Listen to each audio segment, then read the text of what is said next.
powerful 7.7 magnitude earthquake has struck Indonesia's Flores region, sending powerful tremors across East Nusa Tenggara, triggering an urgent tsunami warning along coastal areas. The earthquake struck early Saturday off the coast of Flores, with the strongest shaking reported across several communities.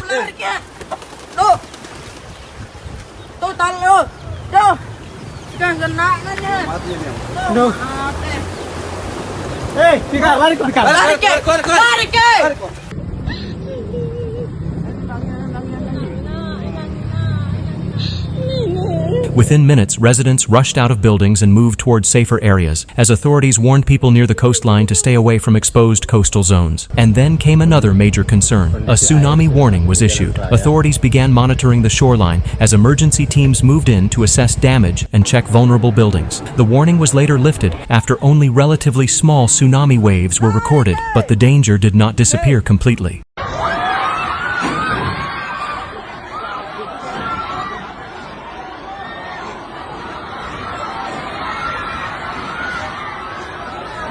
Dozens of aftershocks followed the main earthquake, keeping residents on edge and complicating emergency operations. Across Flores, reports began emerging of damaged homes, collapsed structures, and disrupted infrastructure. In parts of East and West Maumere, rescuers were already working through damaged areas, while officials tried to determine how extensive the destruction was. And the human cost was rising. The latest reports say at least 20 people have died. Di rumah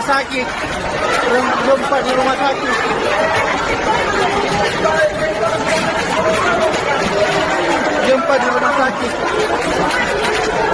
Bangunan goyang. Gempa di rumah sakit.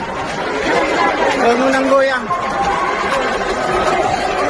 With several others injured and rescue teams still searching affected areas. Most of the reported casualties were around Maumere in Sika Regency, where people were reportedly trapped beneath rubble. In Nagekeo, around 2,000 residents evacuated as authorities responded to the earthquake and tsunami threat. Meanwhile, landslides and damaged communications have made it harder for emergency crews to reach some locations near the epicenter. But this is only the beginning, because as rescuers move deeper into the affected communities, officials are still trying to understand the full scale of the damage. And with aftershocks continuing.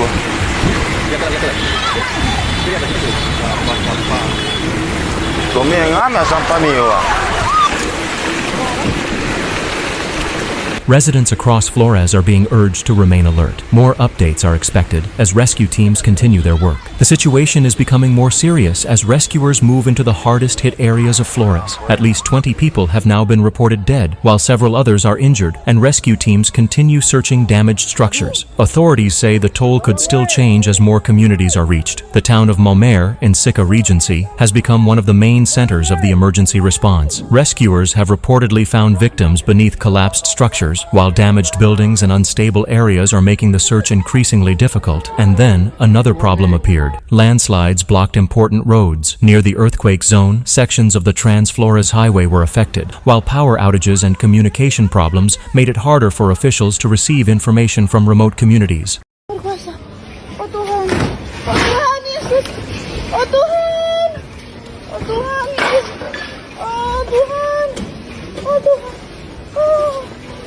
Thousands of residents were also forced to leave their homes. In Nagekeo, around 2,000 people evacuated as authorities responded to the earthquake and the earlier tsunami warning. Meanwhile, hospitals in affected areas have taken additional precautions, with patients being moved outside or relocated when buildings were considered unsafe. The earthquake was followed by numerous aftershocks, including one measuring around 6.1 magnitude, keeping residents and emergency crews on alert. But one of the biggest fears, the tsunami threat, has now eased. Small tsunami waves of less than 1 meter were recorded in several locations, and the tsunami warning was lifted roughly 3 hours after the earthquake. Still, officials are warning people not to become complacent, because damaged buildings, landslides, and continuing aftershocks could create new dangers. And as rescue teams reach more communities,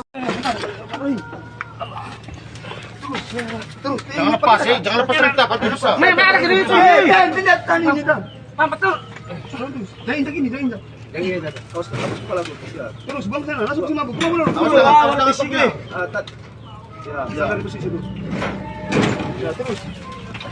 Pipa tuh. Pegang saya.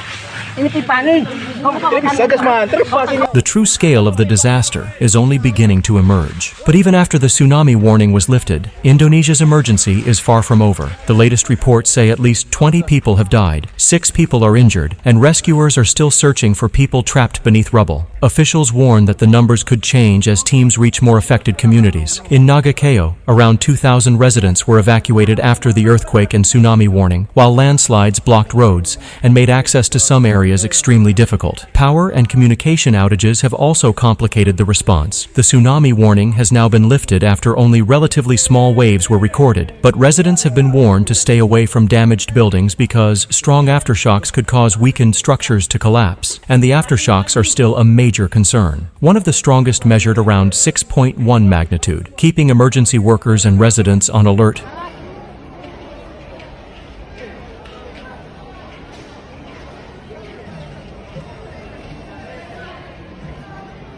As inspections continue across Flores. For now, rescue crews are focused on clearing rubble, reaching isolated communities, and helping families affected by the disaster. The full damage assessment could take time, especially in areas where roads and communications have been disrupted. Indonesia has survived the first shock, but now comes the difficult part, finding everyone who may still be trapped, reaching communities cut off by landslides, and helping thousands of people return to safety. The earthquake may have lasted only moments, but for the people of Flores, its consequences could last for months or even years. This is a developing story, and authorities are continuing to update the casualty and damage figures as rescue operations move forward.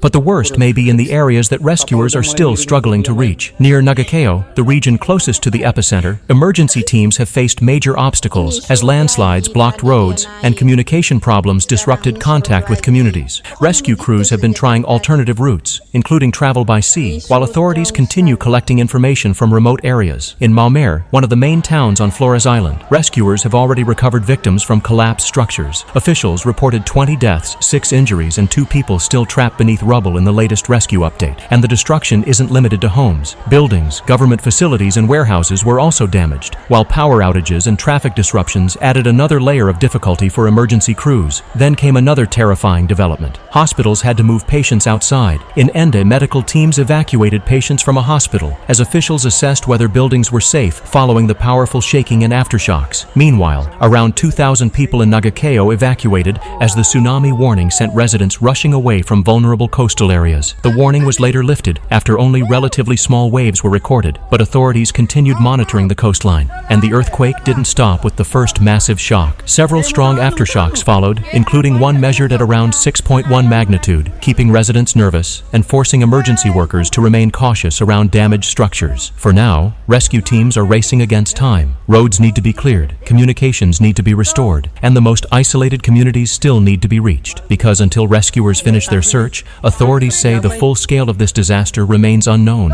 and the next phase could be even more difficult, getting emergency supplies and aid into communities cut off by landslides and damaged infrastructure.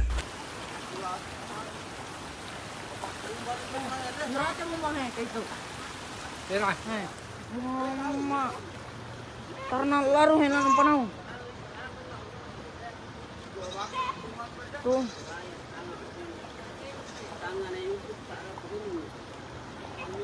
Kinyumangan niya ledera mo suluknya. Nang jauh.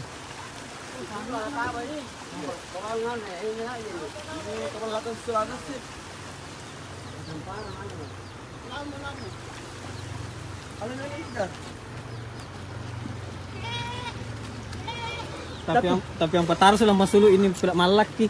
Era lah masuk tahun 92. Tahun 92